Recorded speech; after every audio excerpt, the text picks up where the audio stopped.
병원에서 뭐 검사합니까? 피 검사부터 하죠. 피부부터 뽑잖아요. 피 검사 왜 하죠? 피가 건강한지 건강하지 않은지를 체크하기 위해서 피 검사를 하는 겁니다. 피를 맑게 하고 좋게 하는 약이 있나요? 피를 묽게 하는 약 말고 피를 좋게 만드는 약이 있나요? 피를 좋게 하는 약을 만든다면 그건 완전히 대박 나는 겁니다. 사람의 생명이 어디에 있는지에 대해서 후분분한데 성경은 그냥 얘기합니다. 사람의 생명은 피에 있습니다. 생명이 귀하기 때문에 피를 귀하게 여기는 겁니다.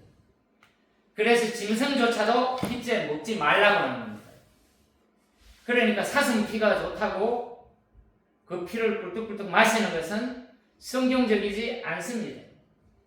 그리고 그 피는 검사하지 않았기 때문에 좋은 피인지 나쁜 피인지 사실은 몰라요. 성경은 피가 생명이기 때문에 생명을 함부로 하지 말라고 피를 먹지 말라는 겁니다. 피째 먹지 말라는 거예요. 제주도에 가서 제가 김수경 박사라는 분을 만났어요. 여러분이 잘 아는 이롬생식, 황성주 생식이라고 그럽니까? 아시죠? 예, 그거의 원조가 다음 생식이라고 있습니다. 이분이 다 만들었어요. 이분이 다 만들어가지고 어느 날 이쪽에서는 황성주는 영업을 하고 이쪽에는 생산을 한다 그랬는데 영업이 다 장악된 후에 생산 라인을 만들어 버려서 지금 나오는 그런 형태예요.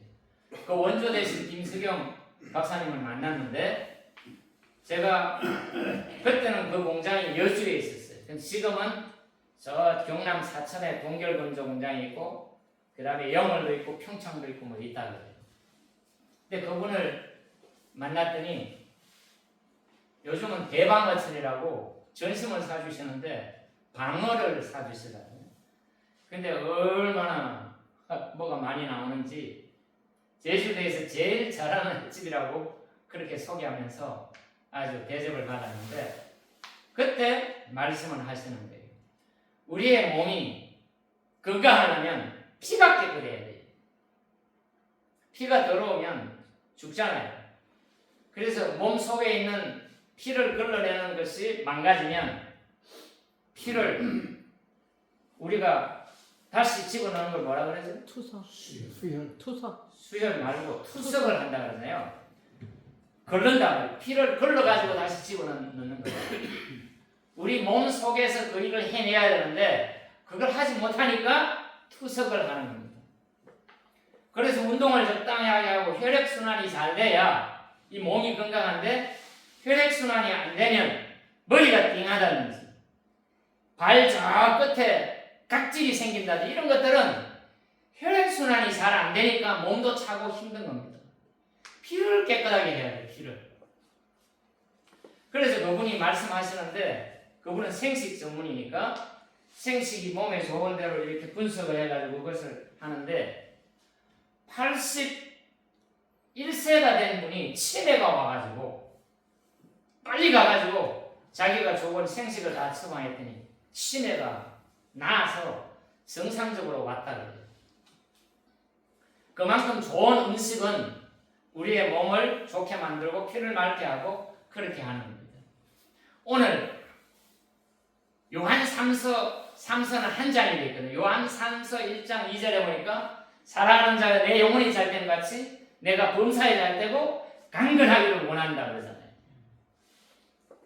그 야단을 치는 거예요. 목사들이 영혼만 책임지고 자꾸만 예배만 드리라 그러지 교인들의 건강에 대해서는 신경을 안 쓴다는 거예요. 그렇게 하려면 어떻게 됩니까? 그랬더니 목사가 먼저 건강하고 질병을 치료하고 교인들이 건강할 수 있도록 실천을 하고 그것을 가르치라는 거예요. 그래야 사람들이 따른다는 거죠. 그러면 우리 몸을 건강하게 하는 데는 피가 깨끗해야 되는데 우리 영혼이 건강하려면 뭐가 깨끗해야 됩니까? 몸이 건강하면 피가 깨끗해야 돼. 영혼이 건강하면 뭐가 깨끗해야 돼. 오늘 본문의 말씀이 그것 때문에 예수님이 애를 쓰는 부분이 있습니다. 예수 그리스도의 보혈이. 예수 그리스도의 보혈이 우리의 머리끝부터 발끝까지 적시면 육체뿐만 아니라 우리의 영혼도 깨끗해지는 겁니다. 예수의 보혈이 우리 속에 와야 우리의 더러운 죄들이 다 씻어나가는 겁니다. 물로 샤워도 하고 에어로 이 출입하는 사람들 깨끗하게 하는 것처럼 예수 그리스도의 보혈로 우리의 머리끝부터 발끝까지 깨끗하게 해야 되는 겁니다. 그것을 위해서는 방법이 없어요. 예수님이 십자가에 달리셔서 피 흘리지 않으면 우리의 영혼을 깨끗하게 할 수 있는 방법이 없기 때문에 주님께서 십자가에 지신 것입니다. 오늘 누가복음 본문에서 여우가 등장하고 암탉이 등장합니다. 그리고 암탉에 새낀 병아리가 등장하고 여우의 위협에도 불구하고 암탉은 누구를 지킵니까? 병아리를 지킵니다. 여우와 암탉은 게임이 되지 않아요. 그럼에도 불구하고 오늘 헤롯 왕이라는 사람은 여우로 비유하고 예수님의 당시는 암탉으로 비유합니다. 암탉 말고 독수리도 있잖아요. 독수리를 표현할 때는 이스라엘 백성들을 애굽에서 인도해낼 때 독수리가 그들을 낚아채서 안전한 곳으로 인도했다고 그렇게 표현하는데 왜 오늘은 저 헤롯은 보고 여우라 그러고 예수님 당시는 왜 암탉이라 그랬냐고 말입니다. 교활한 여우가 끝까지 메시아를 밀어내고 반대하고 업신여기지만 비록 암탉 같은 메시아 당신이 오셔서 그 교활한 여우 앞에서 당신의 암탉이 누구를 보호합니까? 병아리를 보호하는 거예요.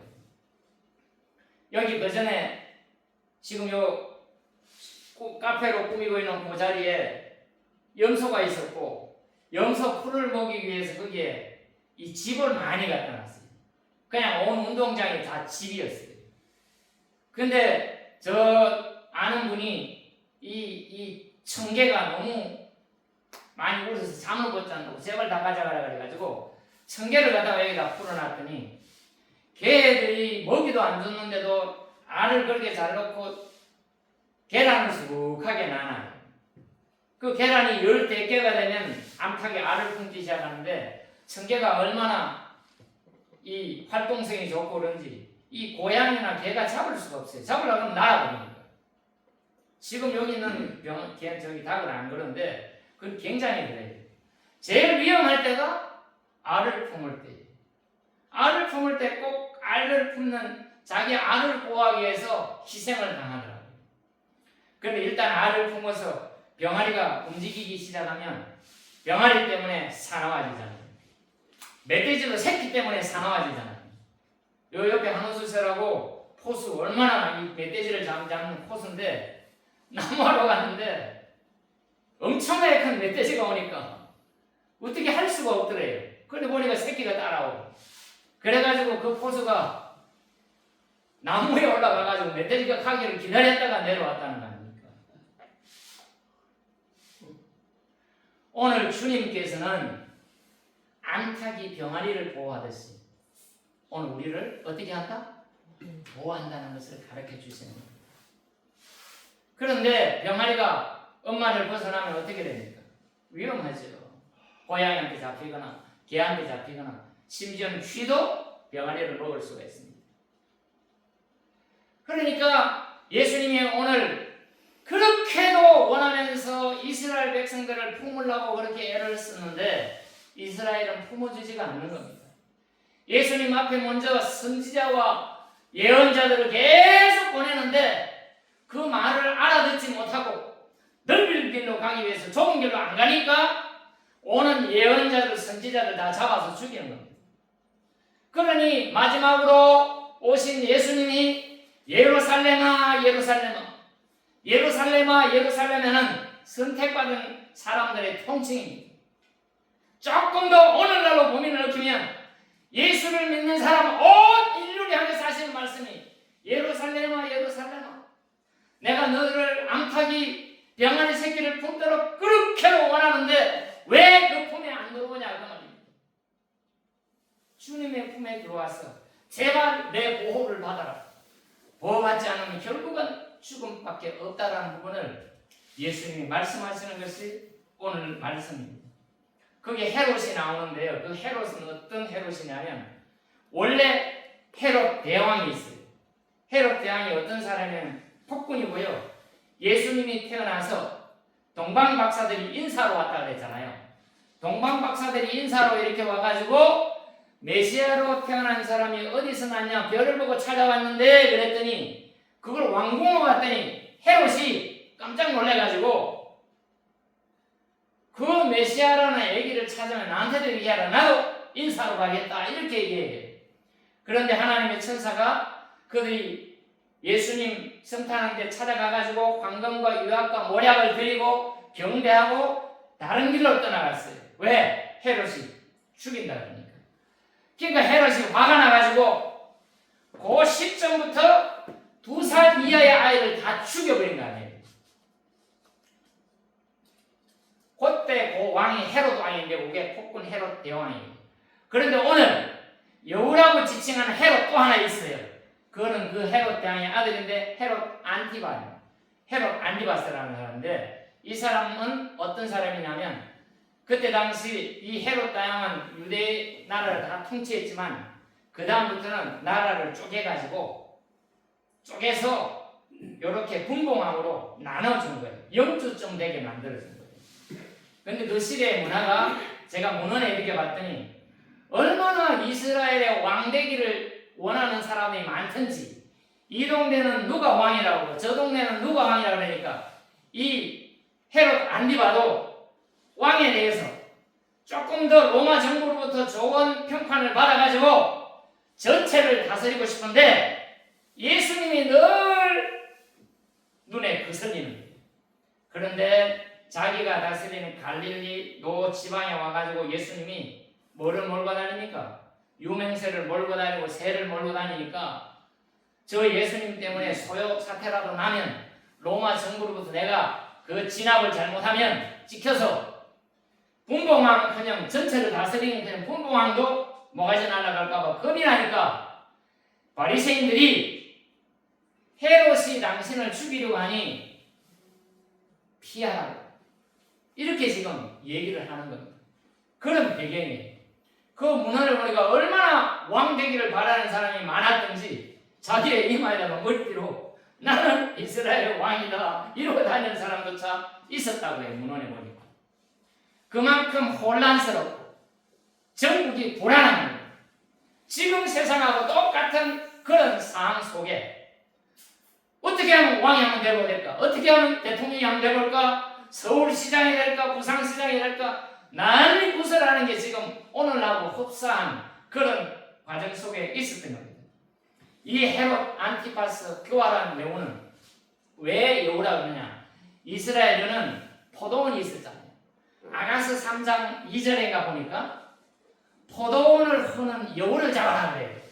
포도원을 흐는 여우를 잡아라. 그 배경이 어떻게 되냐 봤더니 포도꽃이 막 피면 그 포도꽃이 나는 향기와 포도꽃에서 떨어지는 수술, 암술 요것들이 나타나면 쥐들이 막 흥분한대. 쥐들이 막 흥분해가지고 똥쥐들이 와가지고 포도밭을 막 뒤지고 파면 여우가 그 쥐를 제일 좋아하는 거예요. 그러니까 포도꽃이 막 피니까 쥐들이 들어와가지고 막 엉키는데 여우까지 와가지고 그 쥐를 잡으려고 하니까 꽃도 다 떨어지고 그래서 포도밭이 엉망이에요. 그래서 이 여우는 곡식을 흐는 자예요. 무너뜨리고 망가뜨리고 흐는 자. 그러니까 망가뜨리는 대명사 그러면 여우야. 그 다음에 또 하나는 느헤미야에 보니까 이스라엘 백성들이 포로로 잡혀갔잖아요. 그런데 되돌아와서 성을 쌓는데 도비아라 산발랏이라는 사람들이 그렇게 성 쌓아봐야 여우가 올라가다 무너지겠다. 여우가 어떻게 지칭됩니까? 여우가 올라가도 성이 무너진다는 그 성이 어떻다는 거예요? 성이 금방 무너지는 여우가 가볍다는 거죠. 그 가벼운 여우가 올라가도 성이 무너진다는 거예요. 그러니까 이 헤롯은 예수님이 저 여우 같은 헤롯에게 전하라 그 말은 촐랑대고 가볍고 흐는 그 여우한테 전하라는 거예요. 내가 너를 두려워하지 않고 오늘은 귀신을 쫓아내고 병자를 치료하고 내일은 예수님이 가야될 길을 가고 3일째 고난을 당하지만 내가 십자가에 부활해서 살아날 거다. 그럼에도 불구하고 암탉이 그렇게 새끼를 모으려고 모아들지 않는 사람들은 예수님께서 부활해서 재림하기 전까지는 다시는 내 얼굴을 보지 못할 것이다 라고 하는 내용이 오늘의 내용입니다. 그러니 오늘 우리는 이 연말을 맞이해서 영육간에 강건하기 위해서 몸이 건강하려면 피가 깨끗해야 되는데 피가 깨끗하려면 좋은 음식을 먹어야 되죠. 그래서 그 좋은 음식을 권하는 사람들은 현미를 먹으라고. 현미를. 제가 현미 이제 앞으로 많이 권장할 겁니다. 현미를 웬만큼 다 먹는데 혼자 안 먹으면 이제 저한테 미움을 살지 몰라요. 문제는 이제 이가 튼튼해야 현미를 먹는데 밥 먹는 시간이 많이 걸려요. 100번을 씹으라 그러는데 100번 씹기 전에 다 넘어가지만 그렇게라도 먹으면 좋잖아요. 그런데 우리나라가 누가 얘기를 하더라고요. 원래 우리나라는 현미를 먹었대요. 근데 외정시대 때 우리보다 발달한 이 도정문화, 이 사람들이 와서 쌀을 많이 깎아내가지고 백미를 먹게 됐다. 건강하려면 흰 쌀밥이나 설탕이나 흰거, 흰 설탕, 흰 밀가루 이런 거는 먹지 말라는 거예요. 저는 앞으로 그런 걸 안 먹으면서 여러분에게 먹지 말라고 잔소리 할 겁니다. 왜요? 우리 건강하게 잘 살다가 건강하게 돌아가시다. 제 아내가 근무하는 공부방에 우미성 센터장님이 있는데 그 시아버지가 건강하셨대. 연세가 물어보니까 93인데 93시 93이요.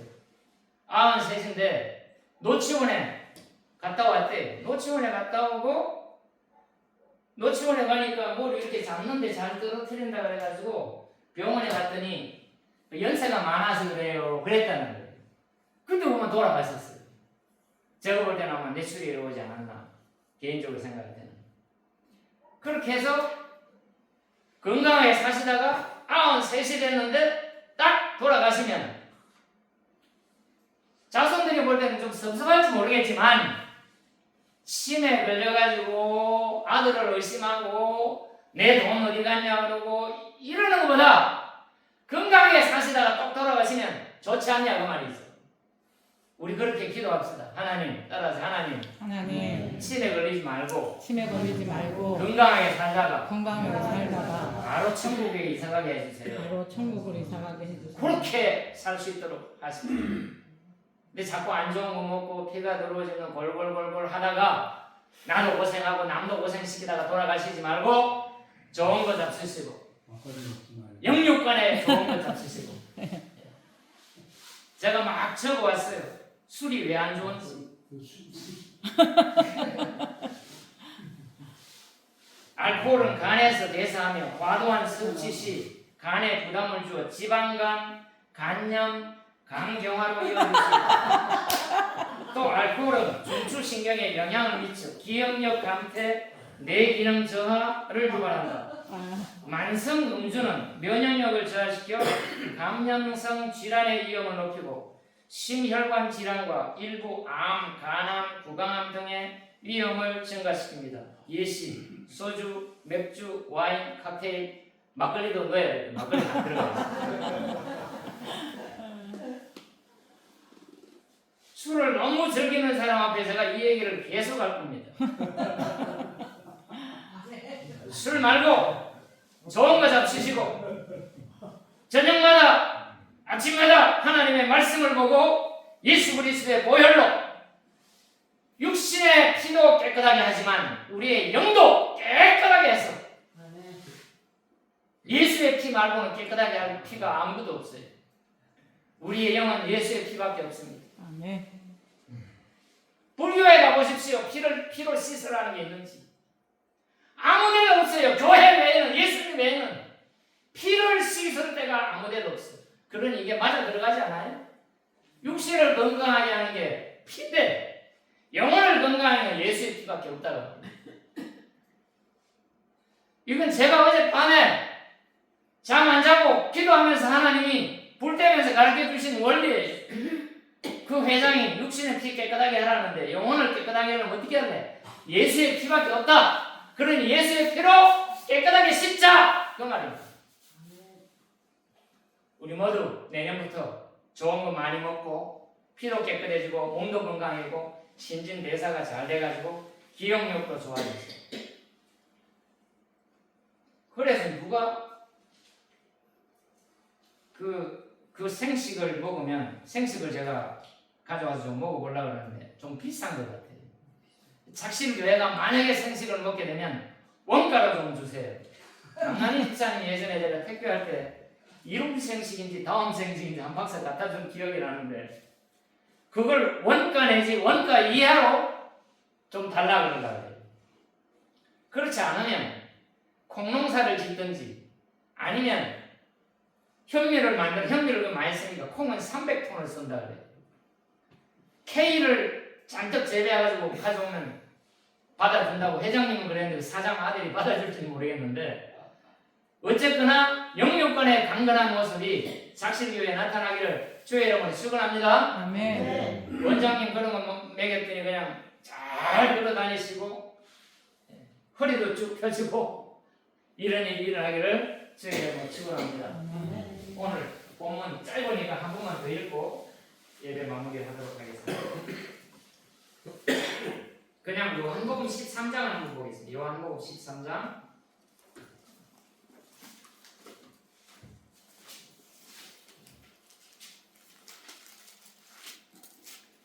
요한복음 13장 1절부터 어디까지 볼까요?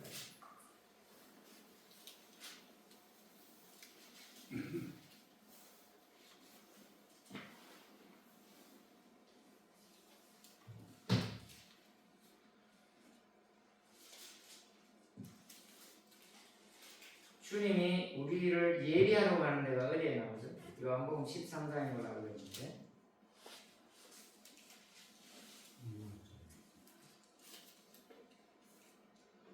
31절부터 35절까지 보도록 하겠습니다. 요한복음 13장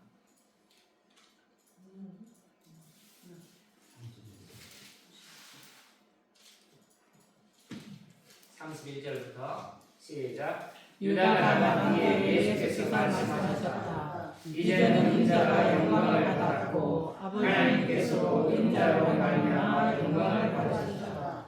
하나님께서 인자로 말미암아 영광을 받으셨으면 하나님께서 동서 인자를 영광되게 하실 것이다.